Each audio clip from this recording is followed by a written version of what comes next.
Snow White is the one that started it all, and clearly it needs to be protected. This film was something that started an entire generation and an entire industry moving in a whole new direction. Since its premiere, Snow White has been a crown jewel of the Walt Disney Studios.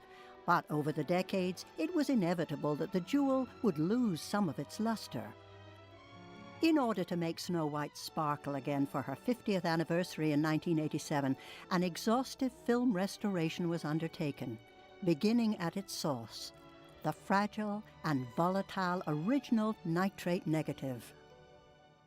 When I started back about 20 years ago at the company, all the original nitrate negatives were sitting on Dopey Drive. So what we wanted to do is we wanted to take these assets, okay, because we were lucky to have them. A lot of studios threw their nitrate away.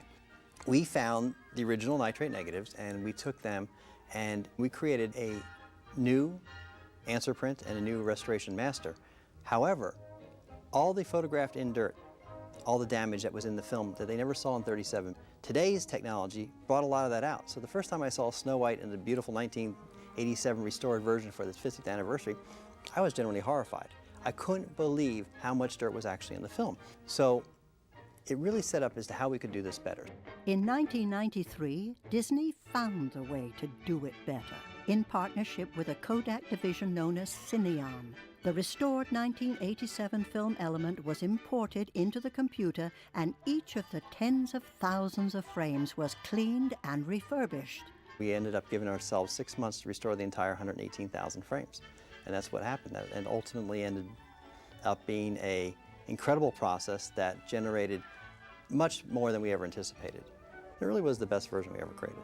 With the continuing advances in digital technology and preservation methods, Disney realized that although only 8 years had passed since the Cineon restoration, the world had turned. One of the big things that's happened since the early 90s is the introduction of high-definition video, which wasn't available to us. So the Cineon restoration, which was done at very high resolution, wasn't able to be taken advantage of fully at that time because all we had was standard definition video formats. So that was sort of the first step of saying, you know, we can go back and do something even better now using today's technology. We found a way to take those original Cineon files, the computer files, and convert them directly into a video signal without going through a film intermediate. So we were able to eliminate an entire film generation process from what you're going to be able to see on this DVD. We're then able to add the tools that are available in color correction, in grain reduction. So the clarity that's left is like you were looking at the original cell animation art itself. It's pretty incredible. To be sure that Snow White looked her best, 2 of her longtime friends were invited to inspect her new attire.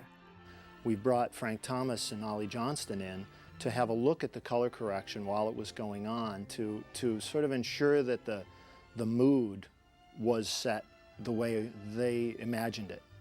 They were extremely pleased. They said the colors was, things that they really remember what the original 37 version was about, and that's really what we're trying to do. We're trying to maintain the original artistic integrity of the film, but also take advantage of today's technologies to bring it really to the public in its best possible way. To equal the sparkling new picture, a dazzling sound restoration was also produced.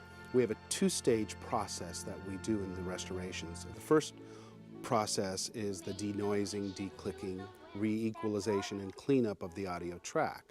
So we have restored an audio track that should represent the original release the way it may have been heard back in 1937. We have a secondary process that takes this restoration of the monaural track and creates a 5.1 stereo mix out of it.